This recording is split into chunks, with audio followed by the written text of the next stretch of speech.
Now, one other myth while we're at it.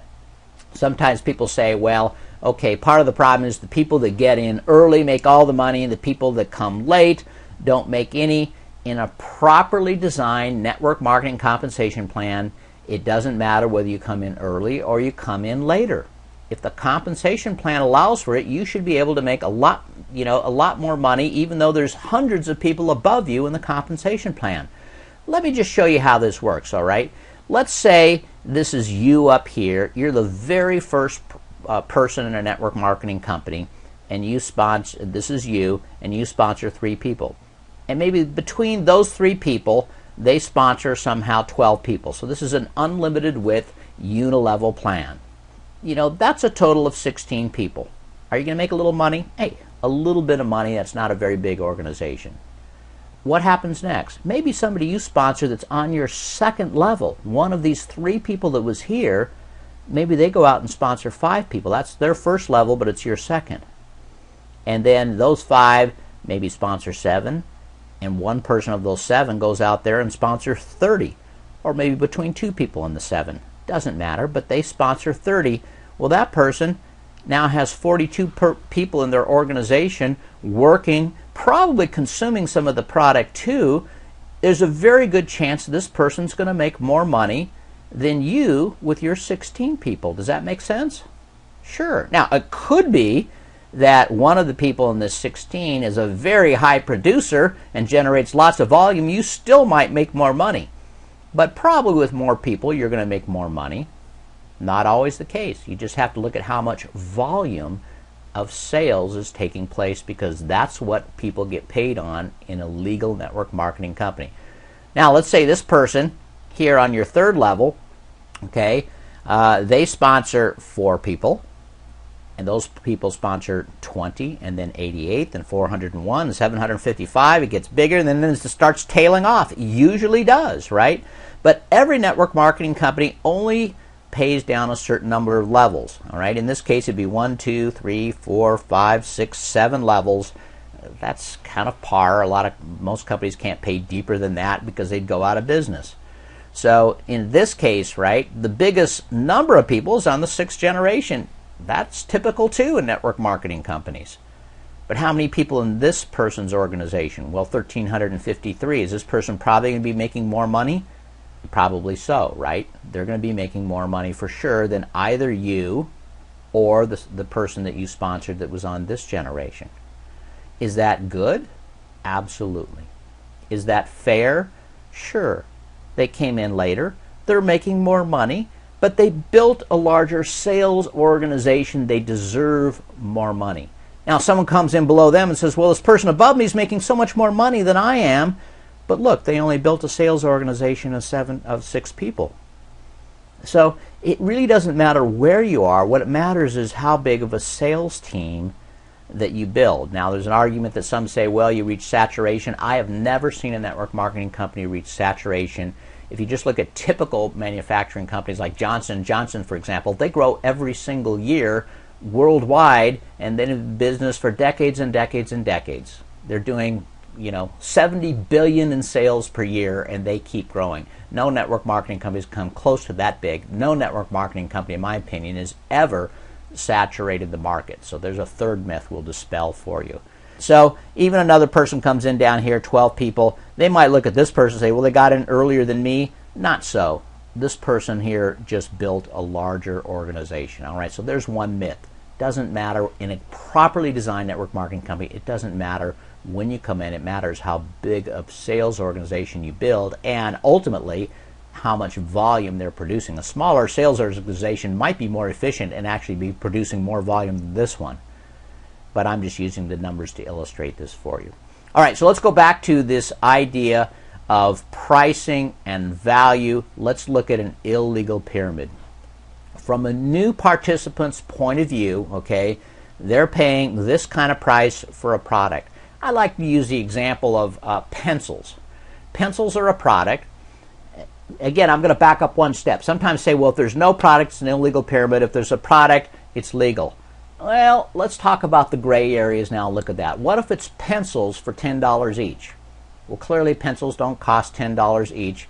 But that's a product, and you could start a network marketing company around that. But the price, from the new participant's viewpoint, the value they're getting is nowhere near as high as the price. In a legitimate business, okay, so they're saying the value is zero.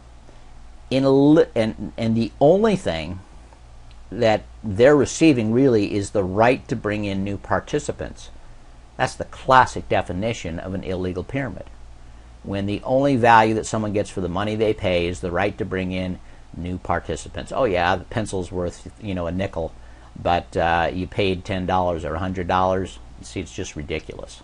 And many companies that are illegal pyramids are trying to pretend like they're legal network marketing companies when they're not. And it's sort of let the buyer beware. If you think the government's going to catch all those, you're wrong. And just because they're in business and have been even sometimes for years doesn't mean that they're not going to get caught sometime. All right, let's look at a legitimate business now. All right, so you pay a certain price.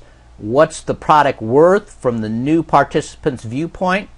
Well, it's worth at least as much as the price they're paying. At least as much. Possibly and ideally, they believe it's worth a little bit more than what they're paying. That's what fuels transactions. Whenever a person says, I'd rather have your product than my money, I think I'm getting more value than what I'm paying, that's what fuels transactions in a free enterprise system. So that's the ideal thing for a legitimate business, is for the customers to believe they're always getting value. Let's have the test a little bit, okay? Legitimate or a pyramid scheme, all right? From the new participant's part of view, the value is here. Legitimate or a pyramid? Clearly, that's legitimate, right? Very, very simple. What if the value is here? Well, probably an illegal pyramid at risk of being closed down by the authorities sooner or later, right? Because the value is so small compared to the price.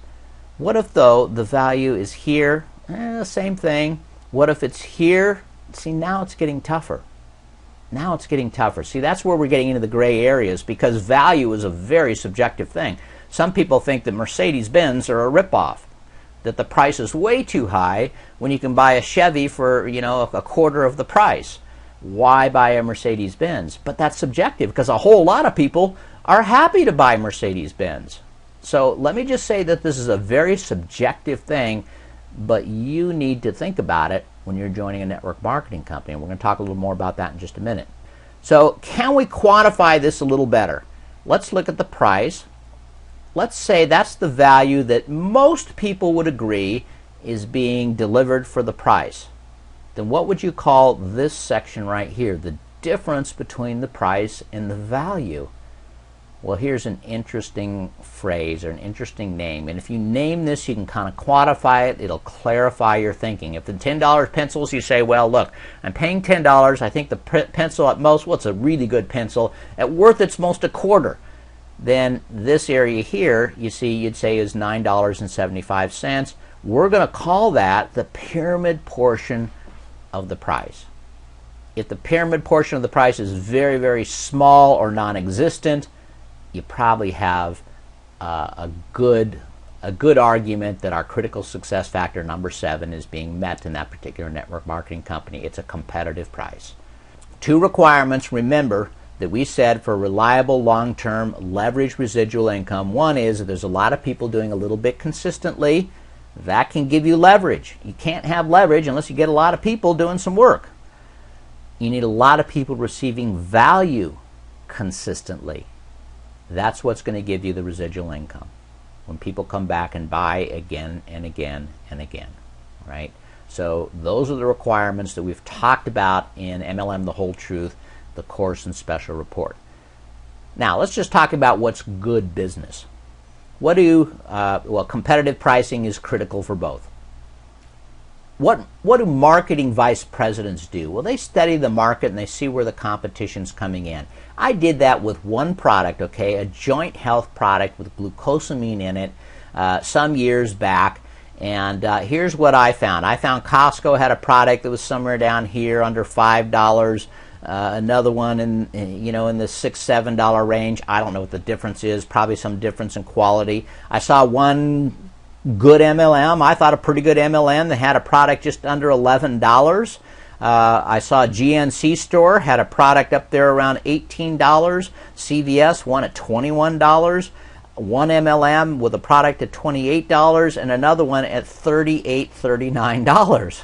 Now, you know, what makes sense? Where are you going to find the most number of buyers? If you want a lot of people doing a little bit, if you want to power your distributors that generally aren't great salespeople to do a lot of business, where do you want to price your product? Wouldn't it be down towards the lower end? Well, here's where the market share numbers come in. Between $0 and $10, 65% of the joint health products are sold or priced in that range. 65%. Another 25% are sold between $10 and $20. So between, you know, $5 and $20, you've got 90% of the products that are being sold. So this one at $21, okay, 9% of the market's there. One MLM company's pushing that range. Another one is out there trying to sell their product to 1%. I'll bet if you looked at that MLM's number of real customers outside of the comp plan, you'd find next to none. Next to none. Because you're not going to be able to sell very many products when you're working in a 1% market. Far better to be down here somewhere in your marketing if you want to have a good business. Doesn't that make sense? Just basic common sense. I'm putting some numbers on it. Nothing fancy here. For critical success factor number 7, competitive pricing to be in place when you're evaluating a network marketing business, you must look realistically at the value of the products. I'm making that pretty clear, aren't I? Okay. What is the value? If it's here, forget it. All right. Don't join. Don't get started. I don't care how tempting they say the business is. I don't care how great they say their comp plan is. Stay away from it. It doesn't have sound fundamentals. You're not going to feel good about it even if you have a measure of success. If it's here, well, you know, you be the judge. If the value's here, you know, you have to make that decision.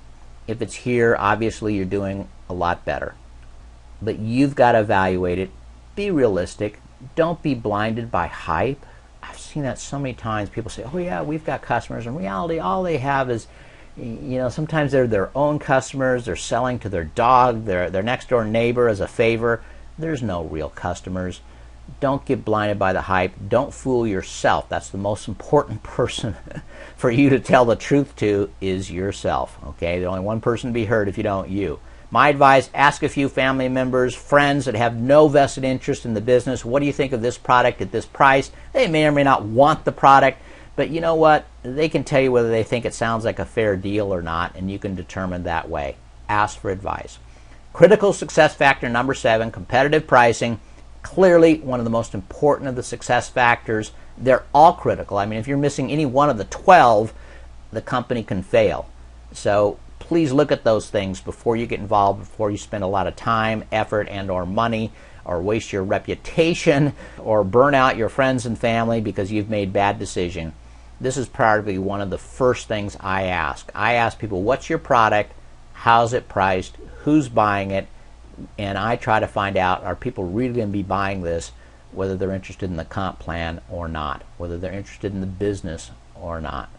The pricing is so critical, it can even affect the legality of the company and the model.